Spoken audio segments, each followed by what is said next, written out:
Rosana, bienvenida y buen día.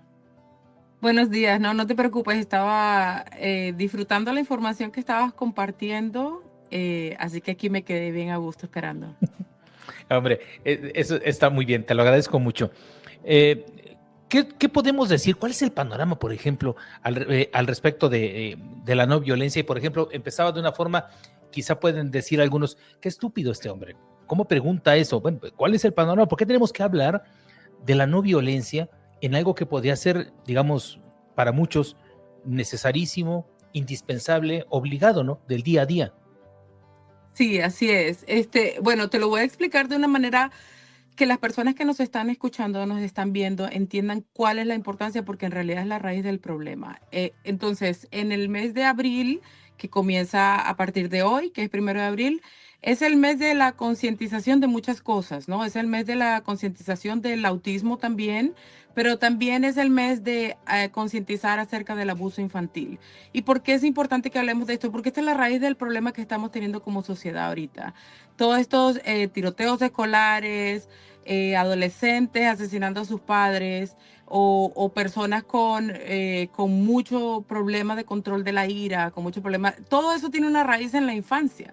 Todo eso tiene una raíz en algún abuso, en algún tipo de abuso, alguna negligencia que hubo, que luego llega este adulto a la sociedad a cometer estos delitos, a cometer estas atrocidades, y es muy fácil juzgarlo como adulto, pero yo como terapeuta siempre veo este niño detrás de toda esta conducta violenta, de este niño del pasado que sufrió de algún abuso, que no tuvo los cuidados, que no fue protegido de la manera que debió haber sido protegido.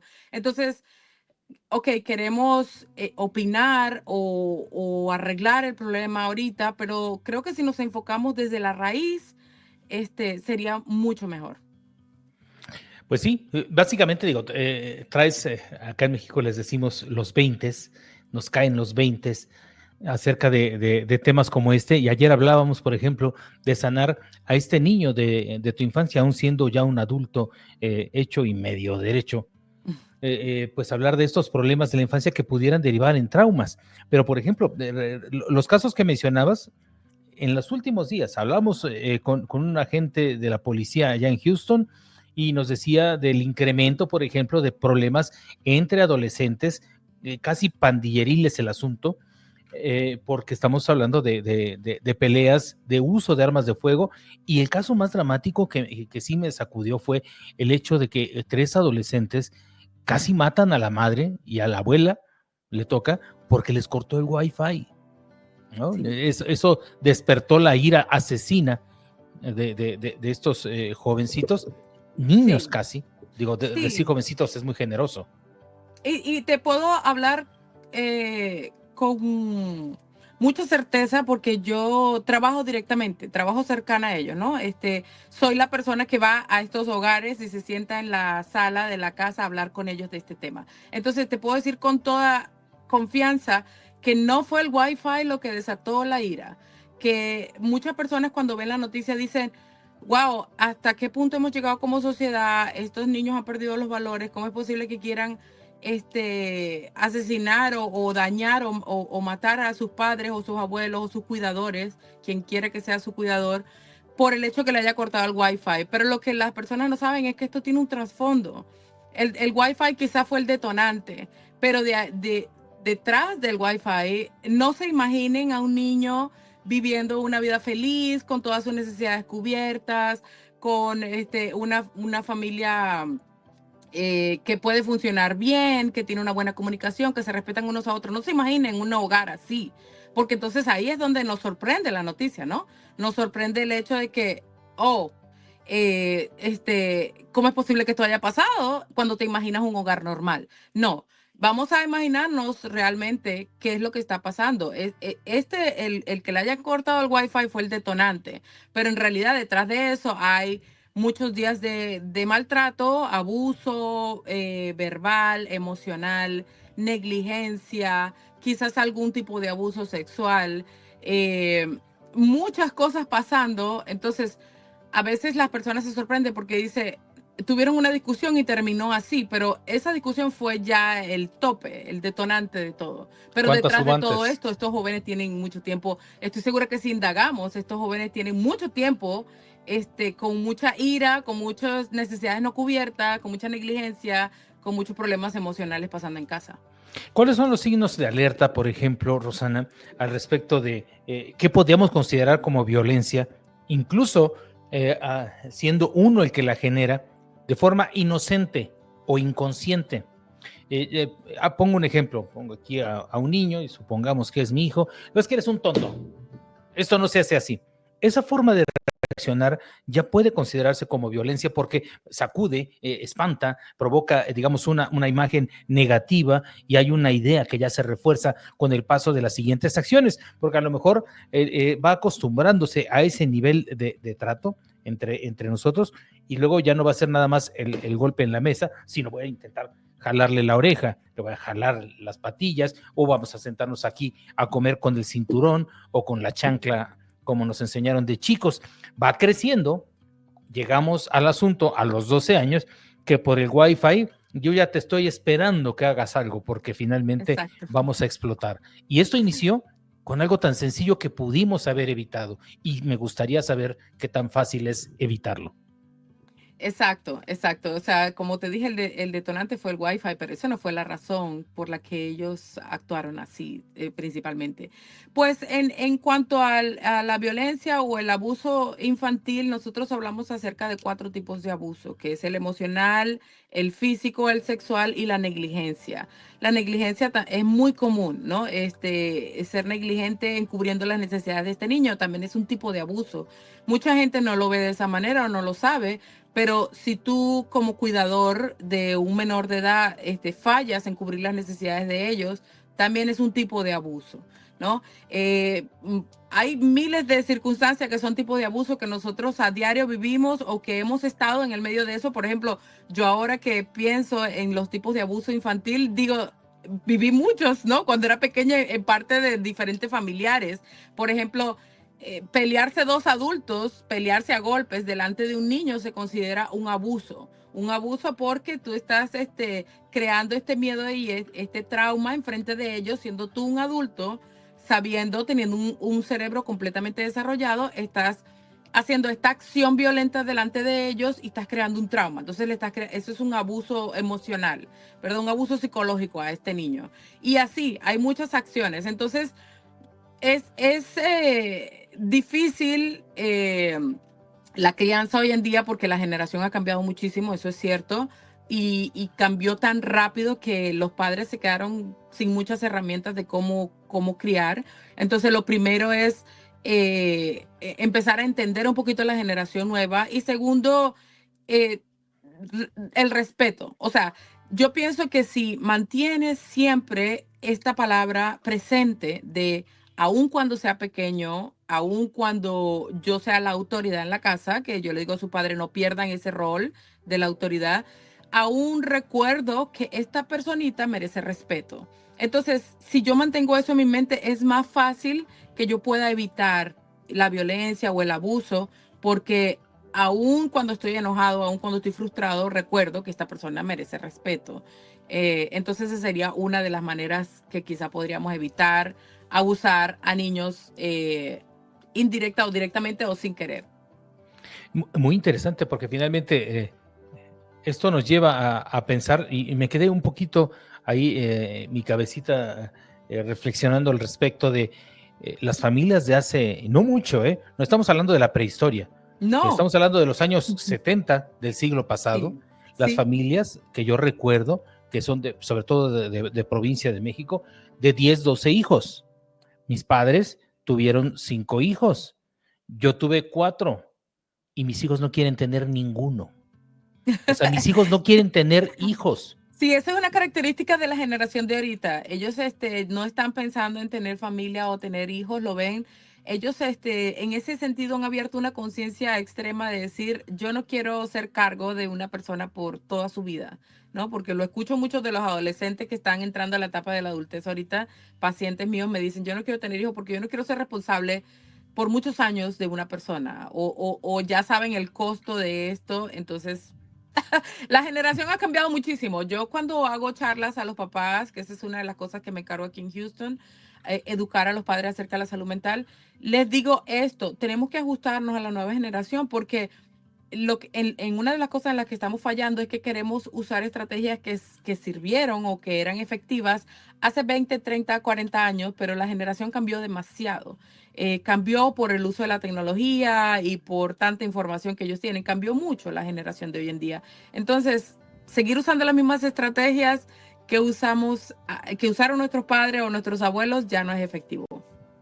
Mira, hay una pregunta que nos hacen, Rosana, en nuestra cabina. Dice, ¿por qué ahora se ha detonado más esa violencia entre los niños y jóvenes de hoy? ¿En qué estamos fallando como padres o como sociedad? Yo respondería esto de esta manera, basado en las conversaciones que yo tengo con ellos. Los jóvenes de hoy en día tienen las habilidades sociales y habilidades de comunicación muy pobres. O sea, ellos para comunicar lo que necesitan o lo que quieren tienen una comunicación muy pobre y esa es una de las cosas en las que yo comienzo cuando agarro un caso nuevo. Vamos a evaluar qué tanto sabes decir lo que quieres y lo que sientes. Y la mayoría de ellos está muy mal en esa área, en el área de cómo decir esto me duele, esto no me gusta, me gustaría, está muy mal. Entonces tenemos que hacer bastantes ejercicios, incluso 3, 6 meses, para mejorar primero su comunicación, su manera de expresar sus sentimientos y luego entonces trabajar en otras cosas como interacción, problemas familiares y todo esto. Pero velo de esta manera, o sea, una persona que no puede expresar o que no sabe cómo expresar algo con palabras o con una comunicación asertiva, se llena de mucha frustración y ahí viene el enojo. Entonces, por eso es que hay muchos jóvenes frustrados, muchos jóvenes enojados en el mundo.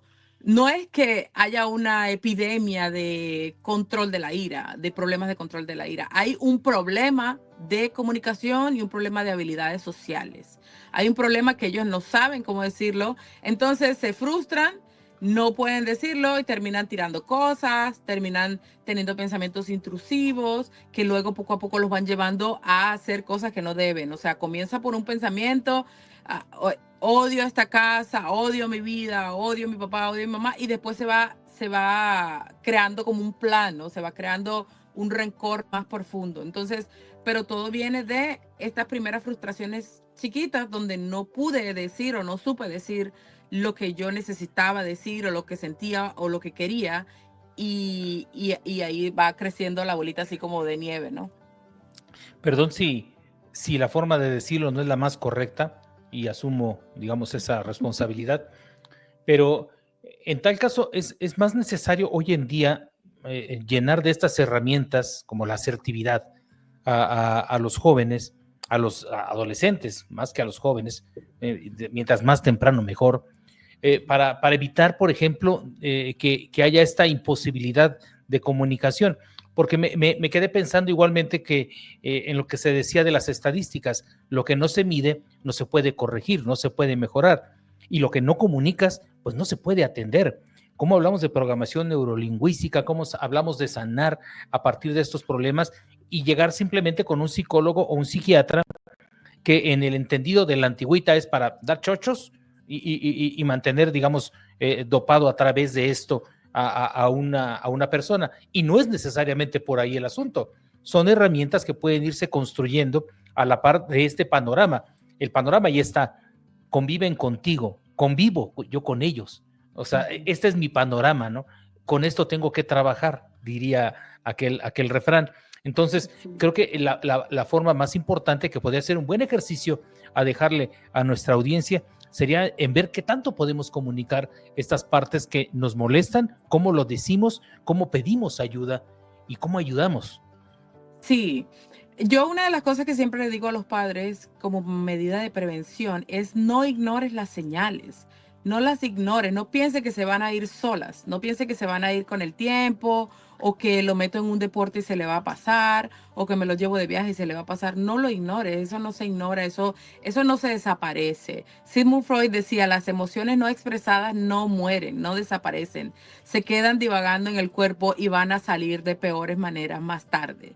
Entonces, eso es muy cierto. O sea, cuando tú tengas un hijo pequeño o adolescente en casa, y tengas esa pequeña sensación de que algo no está bien, hazle caso a tu intuición. Cuando tengas ese hijo que se aísla, que está muy encerrado en su cuarto, que no interactúa con otro, que empieza a actuar como que todo le molesta, o tienes un hijo que de repente está muy nervioso, que siempre tiene miedo, hazle caso a esas pequeñas señales en la casa. De repente algo está pasando en la escuela, o algo está pasando con un amigo o una amiga, o algo está pasando en la casa. También los maestros tienen que prestar más atención a esas señales en la escuela. Muchos maestros, claro, hoy en día ese es otro tema, ¿verdad? Pero tenemos mucho problema de qué cantidad de maestros tenemos para qué cantidad de estudiantes.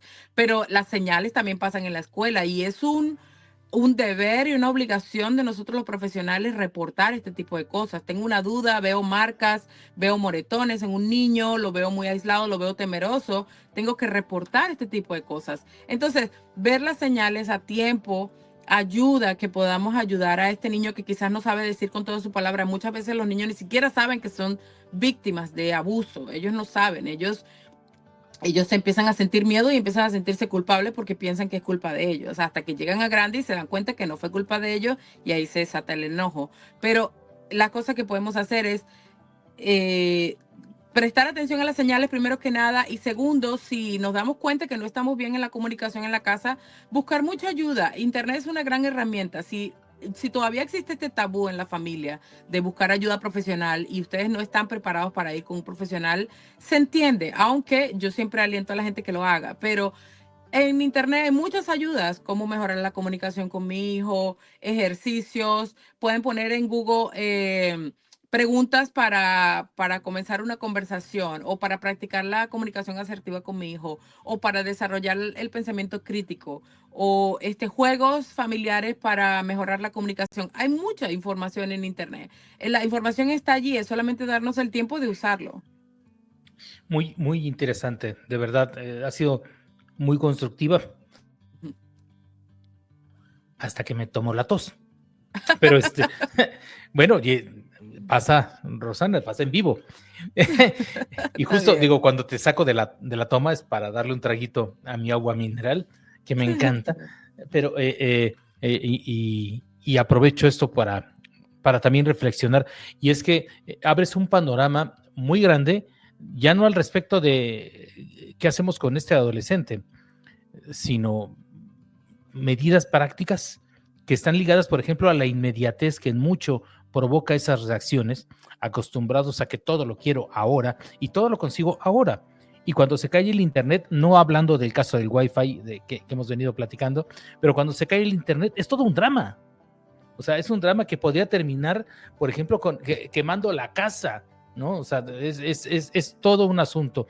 Así que en medio de esto, y siendo hoy el inicio del mes del niño, que acaba de pasar el mes de la mujer, y en todo ello los temas al respecto de esto, hoy me parece muy importante, por ejemplo, además de iniciar el mes del niño, que sea, pues, digamos, el Día de las Bromas, ¿no? En Estados Unidos, equiparable al Día de los Inocentes, que espero no te hagan ninguna, y si te la hacen, que sea Hasta divertida. ahora no me han hecho ninguna.